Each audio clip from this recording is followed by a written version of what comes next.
England versus India third test match एक बहुत ही दिलचस्प मरले में दाखिल हो चुका है या हो रहा है।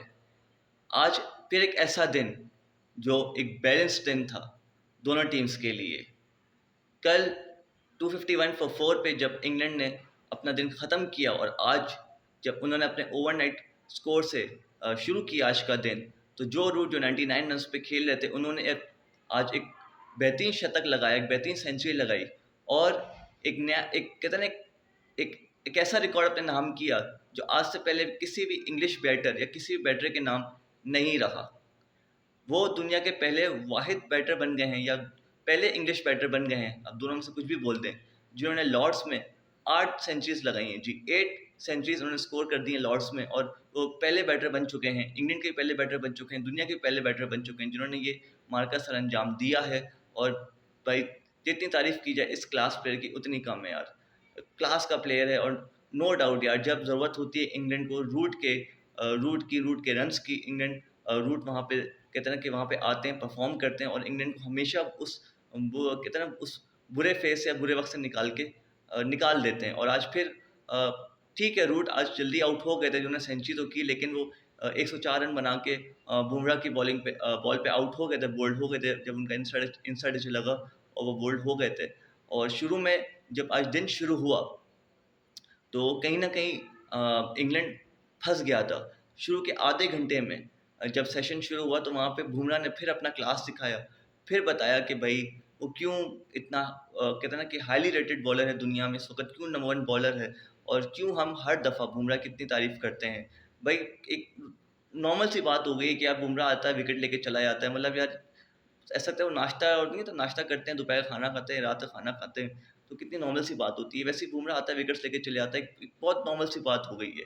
अब बंदा कितनी तारीफ़ करे ऐसे बॉलर की यार, हाईली स्किलफुल बॉलर है और फिर आज उसने अपना क्लास दिखाया और स्पेशली जिस बॉल पे बेन स्टोक्स को आउट किया, या वो मैं बोलता हूँ क्या बॉल थी यार, अनप्लेएबल डिलीवरी थी। बेन स्टोक्स के पास कोई उस बॉल का कहते हैं कोई जवाब नहीं था, अनप्लेएबल डिलीवरी थी, राउंड द विकेट आके टॉप तो कहते हैं टॉप ऑफ स्टंप उड़ा देना और ऐसे बैटर को आउट कर देना जो 44 रन पे सेट खड़ा हुआ था, ठीक है ना भाई, और अच्छा लग रहा था। और वहाँ पे आके स्टोक्स से विकेट निकालना और फिर स्टोक्स को आउट करने के बाद फिर बुमराह ने जिस तरीके से रूट को आउट किया और फिर पहली बॉल पे क्रिस वोक्स को आउट किया और हैट्रिक पे आ गए, तो भाई बहुत बड़ी बात है। और बुमराह ने 5 विकेट्स भी ली है, तो वो कहते हैं ना ऑनर्स बोर्ड पे कहीं न कहीं बुमराह का नाम भी आ गया है लॉर्ड्स के ऑनर्स बोर्ड पे, जो कि एक बहुत बड़ा कहते हैं ना एक बहुत बड़ा मार्का होता है, ये बहुत बड़ा एक अचीवमेंट होती है किसी भी प्लेयर के लिए कि वो लॉर्ड्स के ऑनर ऑनर बोर्ड पे आए। और बुमराह ने जो है 5 विकेट्स ली और वो ऑनर बोर्ड में उनका नाम आ चुका है। इसके अलावा अगर मैं बात करूँ मैच की, तो रूट ने भाई अपने एक और रिकॉर्ड अपना नाम किया कि वो दुनिया के पहले टेस्ट क्रिकेट में पहले क्रिकेटर बन चुके हैं जिन्होंने सबसे ज़्यादा कैचेस पकड़े हैं। 211 कैचेस पकड़े जो रूट ने, उन्होंने ये रिकॉर्ड तोड़ा राहुल द्रविड़ का जिन्होंने 210 कैचेस पकड़े थे। और ये रिकॉर्ड भी जो रूट अपने नाम किया कि वो टेस्ट क्रिकेट में पहले प्लेयर बन चुके हैं या पहले क्रिकेटर बन चुके हैं जिन्होंने 211 कैचेस पकड़े हैं। तो भाई बहुत मुबारक हो जो रूट को, आज 2 मुनफरद रिकॉर्ड उन्होंने अपने नाम किए और बड़े रिकॉर्ड अपने नाम किए। और जो रूट भाई यार ये बंदा बहुत रिकॉर्ड तोड़ेगा आगे कि ये बंदा जिस फॉर्म में लगा हुआ है और जिस तरीके से क्रिकेट खेलता है भाई 100% देता है। और सीधी सी बात है, ये बंदा बहुत डिजर्व करता है रिकॉर्ड तोड़ना भी। और लेट्स सी आगे कितने रिकॉर्ड बनाता है, कितने रिकॉर्ड तोड़ता है। लेकिन आज जो रूट के नाम ये 2 रिकॉर्ड थे। ओवरऑल अगर मैं बात करूँ तो भाई इंडिया ने आज बॉलिंग शुरू में बहुत अच्छी की और स्पेशली जसप्रीत बुमराह ने जिस तरीके से अटैक किया। सिराज ऊपर से आज बहुत अच्छी बॉलिंग कर रहे थे शुरू में, जो शुरू के जो आधा 1 घंटा था उसमें इंग्लिश बैटर्स को बहुत तंग किया। लेकिन जिस चीज़ ने डिसअपॉइंट किया इंडिया की तरफ से वो थी उनकी फील्डिंग। इंडिया ने कैचेस फिर छोड़े आज, स्पेशली जो जेमी स्मिथ का कैच छोड़ा केएल राहुल ने जब वो ज़ीरो पे खेल रहा था, नया-नया एक क्रीज़ पे आया था और जेमी स्मिथ ने एक कैच निकाला और वो सीधा-सीधा जो है राहुल ने कैच छोड़ दिया और वहाँ से जेमी स्मिथ ने 51 रन्स मार दिए। कल भी ओली पॉप का कैच छोड़ा था इंडिया ने 0 रन्स पे और उसने 44 रन्स किए। तो कहीं न कहीं अब देखा जाए तो 95 रन्स इन 2 बैटर्स ने मिला के किए हैं और दोनों 0 पे आउट हो सकते थे अपैरेंटली, दोनों का 0 पे कैच छोड़ा है इंडिया ने। तो ये कहते हैं कि आपको कैचेस पकड़ने होते हैं, ये छोटे-छोटे मोमेंट्स होते हैं गेम के अंदर, जो आपको गेम में बहुत आगे तक ले जाते हैं। और शायद इंडिया कहीं न कहीं अपने आप को इस चीज़ पे कोसेगा बाद में, अगर अगर रिज़ल्ट उनके हक में नहीं आया कि जो उन्होंने कैचेज़ स्टॉप किए, फिर इंडिया की फील्डिंग आज बिलो एवरेज लगी, बिलो पार लगी। उन्होंने फिर आज 3 से 4 कैचेज़ छोड़े हैं और इंडिया की फील्डिंग ही उनको लेट डाउन कर रही है सीरीज़ के अंदर। बाकी बैटिंग और बॉलिंग तो खैर इंडिया की अच्छी चल रही है, लेकिन जो उनकी फील्डिंग है वो उनको बहुत लेट डाउन कर रही है। और फिर आप 2 अ,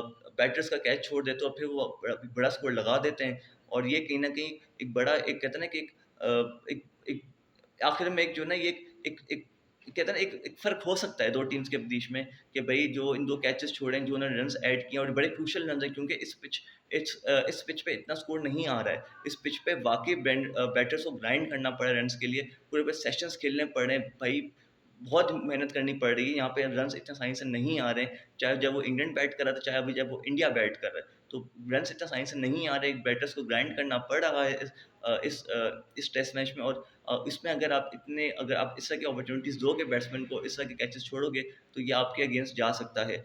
बॉल चेंज के हवाले से मैं बात करना चाहता हूँ कि यार शुभमन गिल ने आज, मुझे समझ में नहीं आया कि क्या किया कि उन्होंने बॉल चेंज करवा दिया।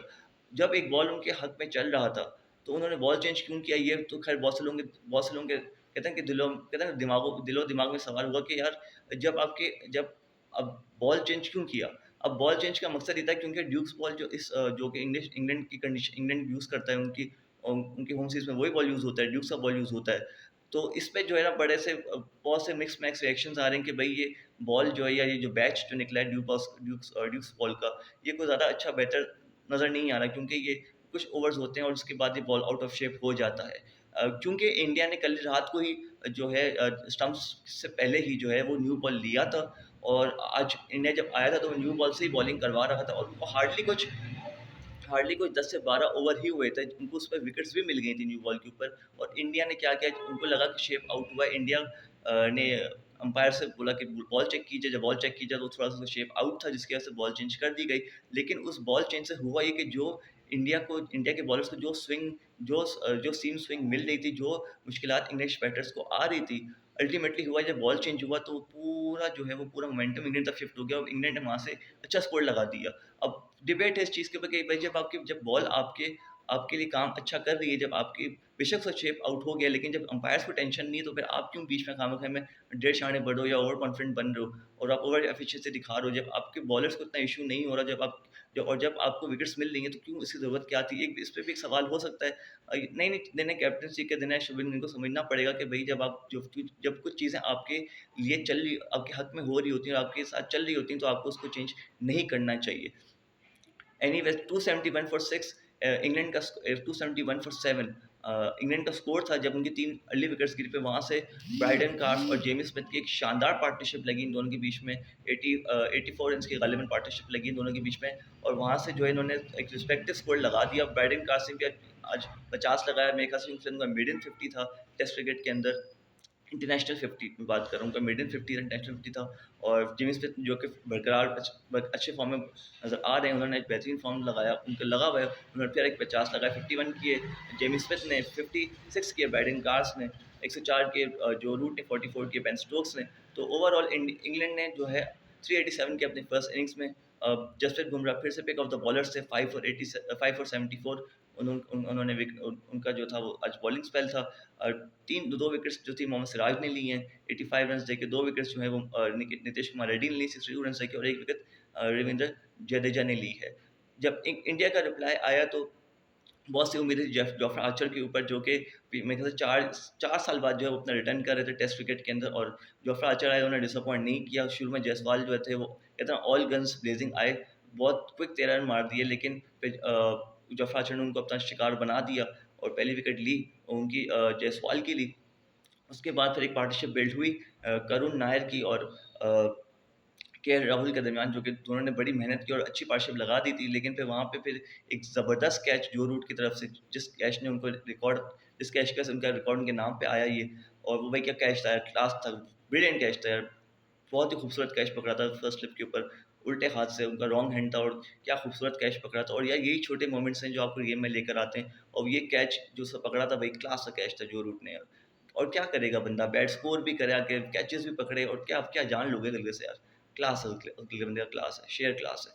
उसके बाद फिर जो एक फिर पार्टनरशिप लगती है छोटी-मोटी शुभमन गिल की और केएल राहुल की। लेकिन आज इंग्लैंड ने थोड़ी अपनी स्ट्रैटेजी रिवाइज़ की और जो है ना, जो कहते हैं शुभमन गिल जो कि हमें काफ़ी जो है ना नज़र आ रहे थे कि वो पिच से बाहर निकल के बॉक्स को खेल रहे थे। तो इंग्लैंड ने आज इस अपनी स्ट्रेटजी को रिवाइज़ करते हुए जो उनके कीपर जेमी स्मिथ को विकेट कीपर कहते हैं ना कीपिंग में बोला कि भैया आप बिल्कुल ऊपर खड़ा कर दिया। सीना भी उनको मौका ही नहीं दिया हिलने का, शुभमन गिल क्रीज से बाहर निकल सके और प्रेशर मेंटेन करते रहे। और फिर अल्टीमेटली वोक्स की एक बॉल पर जो है उन्होंने एच किया गिल ने, और जेमी स्मिथ ने बहुत अच्छा कैच पकड़ा। और शुभमन गिल जो कि पिछले 2 मैचेस में जो है वो हीरो ही बने हुए हैं, सीधी-सी बात है। 585 रन्स उनके नाम हैं।